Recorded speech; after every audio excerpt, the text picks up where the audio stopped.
DaveQ. So what we have here is a 12 gauge wire going between the two. We're going to put a GFCI in, and we're going to put a GFCI Protected Outlet up here. So I'm going to show you how we do that. I'm going to get to it and try to explain things. You're going to be looking here, so you're not going to see my face, but I'm going to explain what I'm doing as I'm doing it.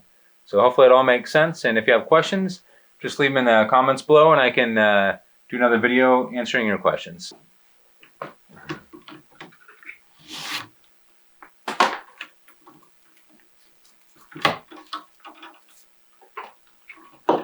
So we're pulling off the sheathing to start with. It's 12-2 wire. We already stripped the wire coming in, which is going to be going to our plug here. So this is our demonstration wall, so we can plug it and unplug it.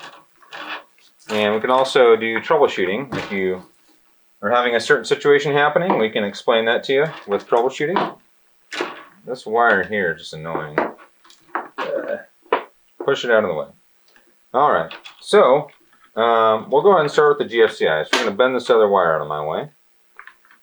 So what we're going to do is we're going to connect our grounds, but because this is stranded, normally I would use a crimp sleeve, but this is stranded, so what we're going to do is we're going to basically get about 4 inches of wire, and we're going to cut our grounds here.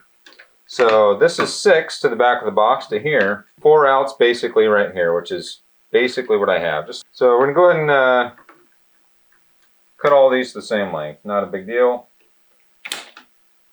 Set that to the side. Start with our grounds. You can give yourself a little more wire if you want. The primary one we need shorter here is the ground. So basically we trimmed off about 3/4 of an inch, maybe an inch. We're going to twist the ends here like that. We grab a wire nut. I use these twisters. I think I may have these in a different video. Whenever I'm using stranded. So what I want to do is hold my wires pinched together so they're all the same, hitting the same point, so that not one of them is sticking out really much further at all than the others. Maybe the stranded just slightly further. It tends to get bunched up if I don't, if it sits too far back. And then yeah, we just twist these together. I'm holding these together so one of the wires doesn't move on me while I'm twisting it. So just a heads up. You can use a tool like this. They have different versions of this. And if you need more leverage, you can twist it like this, or you can just grab the whole thing and twist it like that on the head. The goal is to get these twisted. Once it's twisted, anytime I'm doing stranded, I pull on the stranded to make sure it doesn't come out. Anyways, so basically what we wanted to do is jump the ground through, because on our device here, it has enough space for 1 wire on the back. That's it, 1 ground wire. We're using an old painted GFCI. It's going to work the exact same as a new one for demonstration purposes. So we're going to go ahead and shove this in the back of the box. So for this we have a line and a load side. This is our line and this is our load. The load means it's protected. So we're going to go ahead and strip off the ends. So if we look on the back here, basically this says line. Down here underneath the sticker says load. And right below there, there's a strip gauge for how much it wants stripped for putting underneath these. So we're going to go ahead and strip it to basically that. Whenever I pull the stranded off, I always loosen these a little bit, because if it's too tight, it's going to end up cutting more wire, even if you're using the bigger size for it. Just something I do makes my life a little bit easier. Generally, you want to use a flathead to tighten these, but I found a new tool. And this one's made by Milwaukee. There's other brands make them as well. They just happen to make a two-pack that fits inside this. This is called a ECX1. Sorry, ECX1. This fits right inside of here, similar to a flathead, but it also kind of fits a little bit of the square design. Give you a good picture of that. So basically, we're stripping this. And the next thing we're going to do is we're going to twist the ends of these strandeds,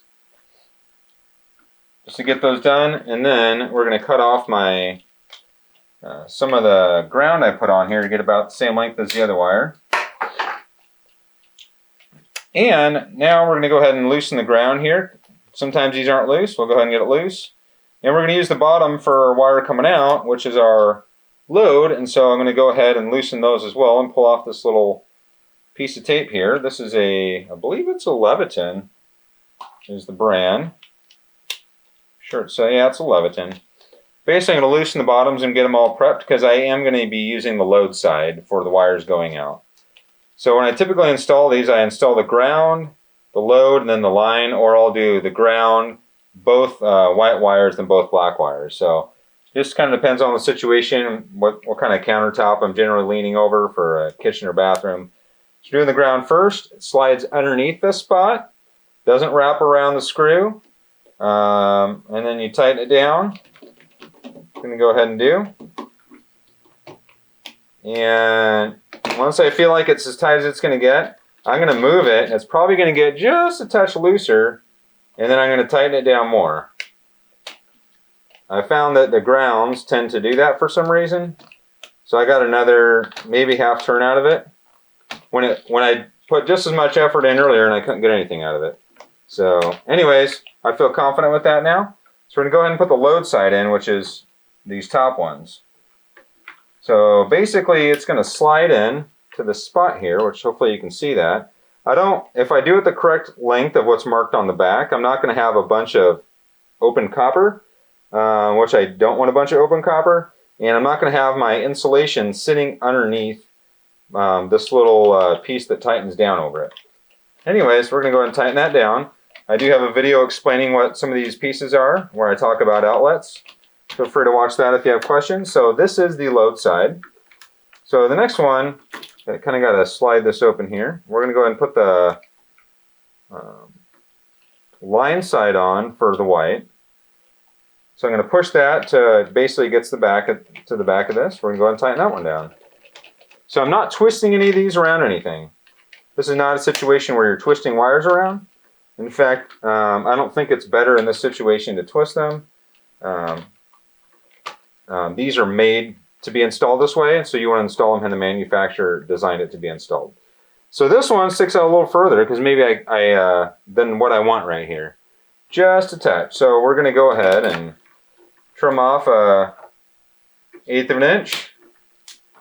We'll leave that on the ground there. So this is the load side as well. There's a load side white and a load side black, or hot and our neutral. We're going to get that tight on there. I think another brand calls it an SQ1 for this type of tool. I'm going to make sure this guy's loose enough. There we go. And this is our line side here. So line for this brand, different brands are different. This brand, line is on top, load is on the bottom. How do I know? Because it says it on the back in big letters. Line and load. Line is power coming in, which is this guy for us. Load is coming out, which is going over here. Why am I hooking them up as line and load? Because if I want both of these protected by the GFCI, if I put them both on the line side, this won't be protected. Which there's situations I don't want it protected. Let's say I have a dishwasher, or not dishwasher, sorry. If I have a fridge after it, my fridge is getting tripped by the GFCI, then I'll want it to where this isn't protected because I don't want my fridge tripping. Unfortunately, they haven't figured that one out. So this guy's done. I'm going to find some screws later. Something I like to do, we'll go ahead and do it, because why not, is if this isn't a box especially if it's in a metal box, or if we have, let's say, a third wire in there, this wire right here is going to have a tendency to push forward, and if it does, it may try to bump into one of my wires here. So if it happens to do that, and I've thrown a piece of tape around it like this, just basically wrap the edges. Now if you look at it, even if that wire comes up here, it's not going to bump into anything. So especially if it's a metal box, stuff can bump a little bit while you're pushing it in if it happen to be working on something. So I'm going to push it in, then I'm going to look at an angle here and just make sure that ground wire, I do this with every single outlet I install, is I'll make sure that ground wire is not bent forward touching my screw. Because if it happens, it's going to cause, even on the neutral side, it'll cause an arc fault. And I'll be like, where in the world is this causing an arc fault? And I'll have to check every single outlet until I find it. Anyways, I push it in like this. I always push these all the way in before I screw them because I don't want the screws tightening them. I want my hand tightening them. So a lot of times a box like this, I'll just slam it like that to make sure it gets all the way in. That way my screws, I'm not stripping screws, and stripping the head, stripping anything in the back. No stripping here. Anyways, that's how we want that. We're gonna go ahead and jump onto, this is the GFCI Protected Outlet. Why is this GFCI protected? Because it's on the load side of this GFCI. So we're gonna go ahead and measure 4 inches out of the box. And we're gonna use a different type of outlet this time. So this outlet right here has, is very similar to the GFCI we just installed. So this is one where you don't wrap the screws around. Although you may be able to on this design. Just read what the manufacturer suggests. This is one that goes straight in, and this works great with stranded wire. For solid wire, it doesn't matter. I think wrapping it probably works, but you have to do it the right way. So I think I explained in a different video. Anyways, we're gonna go ahead and get this guy installed. So there's little pieces on here that say solid and stranded. There's holes right next to it. These holes that are here are for twisting the wire. Anyways, once that's twisted, I can get my ground on. I always start with the grounds. So we want this going the right way. The right direction is we're going to tighten it, and then this is going to get tighter, not looser, and try to fall off. People mess this up all the time, and I've seen melted outlets as a result of it. I've also seen melted outlets because people don't tighten it tight enough. Do not tighten this with a drill. Do not tighten this with a Phillips screwdriver. It will not get tight enough with a Phillips screwdriver. Tighten it with a flathead, or this SQ1, or this brand is a ECX1. ECX1 or a flathead. Anyways, that's tight. I'm happy with that. Next, we're going to go ahead and get our other two here. Every single one of these has a mark for basically if you're pushing, you're doing like a side strip to put it straight in. If you're curling it around, you're going to have to strip off more, because you will get insulation underneath frequently if you do the minimum requirements for putting it straight in the side. We can explain that on a different video. Looking at how this is set up, we'll go ahead and wrap one of these around for you so I can demonstrate that. This is the length we would typically do it. So I can take the strip that's there and I can hold it down, and there's a little thing that says back strip gauge.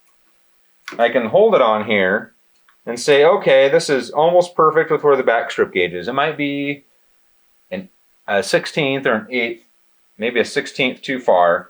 But if I twist this wire, we'll just give a quick demo. This matches what's on there almost perfectly, okay? If I do this almost perfectly and then I try to twist this, so what's going to happen is you can probably see on there, if a screw is going right there and is tightening it, this insulation is going to end up underneath it. I've had to replace outlets that melted because people did this. So we match exactly what it said, but that strip gauge is only for side. For putting it straight in, it's not for twisting it like this. So we're going to go ahead and twist this black one here. So what we're going to do is we're going to strip off about another 1/4 inch from what we had, because this style gives you both options just because of how this is set up, which is great. So we're going to make sure these are both loose. I generally always do grounds, neutrals. So we're going to take one of these, we're going to slide it underneath here where they showed us to. And this one, because of us matching the strip gauge, which is only for the side install like this, for putting it straight in, works perfectly to where we don't have copper sitting behind the backside here to accidentally touch the ground. If for some reason wire's bent in there, which they do all the time. So we're going to jump to the other side. So this one, maybe I tightened it a touch too much. It's okay, there we go. I'm going to go ahead and wrap that around. So that wraps around like that. I generally hold it with 2 fingers over there, pulling that way, and my other fingers and thumb pulling this way. That way it doesn't get loose as I'm tightening it. And then just tighten her down. Once you get it started being tightened, you can kind of let go. Boom. So now, because I stripped off more, this is sitting right at the edge, exactly where we want it. Because this is a different type of tightening than what the strip gauge was on the back. People get that wrong all the time, and they cause fires as a result of it. So I push my wire in, and I already know immediately when I start pushing this in here my ground wire is sitting too far forward, so I'm going to take my finger, push my ground wire down. I'm going to push it in there so that way it doesn't get close to hitting the back, which is where my other wires are. So anyways, so this is something I do every time, is I push it in at one angle. When it has the screws on it, I'll turn it, push it in the other angle, and now I'm ready to screw it in because it kind of has, it's like pre-molded the wires to where I want them. All right.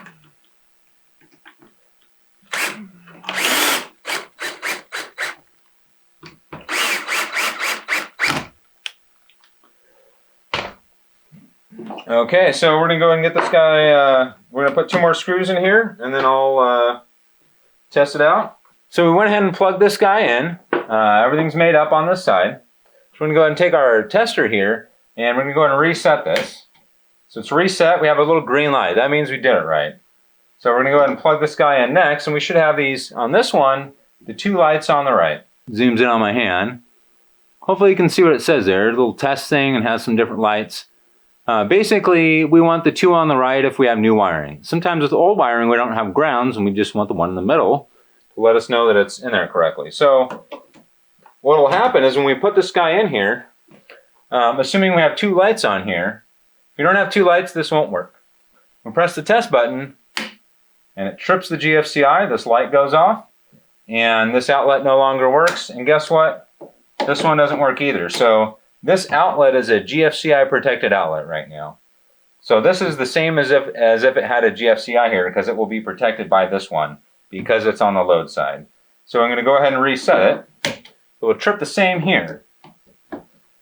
So we're going to go ahead and explain one thing that's a little out of the ordinary. If you're doing remodel work and you plug this guy in and you only have 1 light in the center because there's no ground, it'll basically say open ground is by having only 1 in the middle for this tester and several others I've used. So if you have an open ground, this tester will not, when you press the test button, it will not trip it. However, it doesn't mean this isn't GFCI protected.